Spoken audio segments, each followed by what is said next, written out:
Most girls will go to great lengths to look good, spending a fortune lathering and smothering and covering our faces in product. But have you ever stopped to consider the ingredients in your cosmetics? Reporter Gabrielle Boyle discovered the latest product to help slowly turn back time.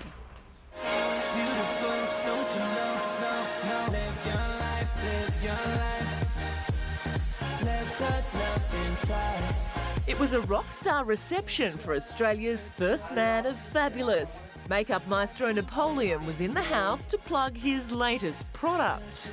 Snail mucus.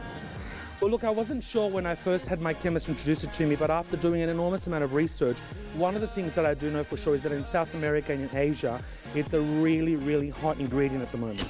The Prince of Pretty says snail trail, the key ingredient in his new makeup, will have Aussie girls looking younger and more vibrant than ever before. Us Aussie girls aren't used to snail mucus on the face, are we?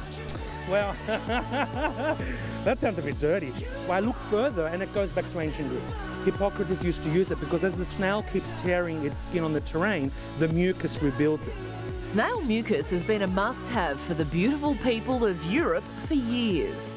Katie Holmes is rumoured to use it when her skin is looking sluggish. If you're keen to slap on some snail slime, well, you'll have to shell out $55 for the privilege. No, I'll try anything that makes you look younger and prettier. It does sound a little bit odd. I'm over 30, so whatever works. Often when you take a look at the list of ingredients on the back of a product, it's a long list of chemicals and numbers which simply don't make much sense. Not with this product, however. On the back, it's clearly marked snail mucus. All right, guys, here goes nothing. The verdict, smooth and just a little slimy. Oh, well, lucky Gabby's gorgeous, so it's okay. Let's start. That's got us thinking, though, what unusual ingredients are in our cosmetics. So we're going to ask beauty expert Matty Samaei. Good morning to you. This is pretty gross, I must say. Snail mucus just makes me...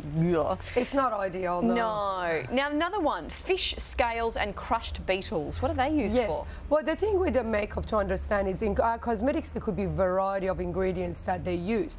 And when we're trying to create makeup, we're trying to create that pigment of that variety of the colours. And a lot of the colours these days, we make them synthetically. However, there's still animal products can be used anywhere from fish scale to beetles, crushed beetles, that can create that pigment for us. For example, with fish scale, they use it to create that shimmer in a lot of nail polishes, even in eyeshadows. It can be used. It is quite safe, however, and it's quite clean the way they use it. But also beetles. These beetles are from South America and they live on red cactus. And when they're actually crushed, they can create that really red pigment. And that's what they generally are used. They can use them in some of the even mineral makeup contain them, and also as well as the lipstick, nail polishes on multiple areas.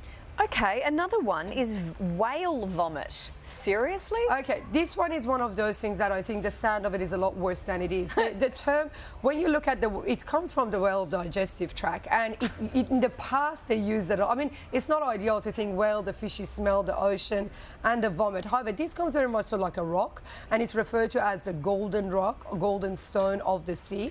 Or also another term for it is ambergris. They use that. Now, if you smell it, it's got that musky smell.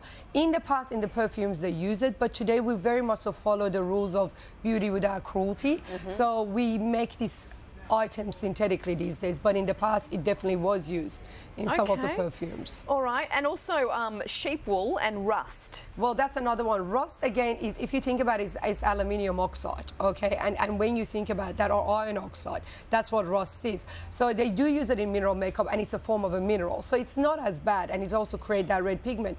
But the sheep is also, when they shear the sheep, they use the wool, and the way they clean the wool is where they actually get the lanolin. And that is what a lot of our makeup product, a lot of anti-aging products contain. That one I can understand. That one, yes, but I mean, the whale mucus vomit is... and the snail mucus, I know. not. I mean, we live in the days of botulism toxin and silicone in the breast, and, you know, I mean, snail's mucus is, I suppose, is another one, isn't it? Matty, thank you for explaining it all. Thank you very much. I'm just going to go and wash all this off my face. Thank you.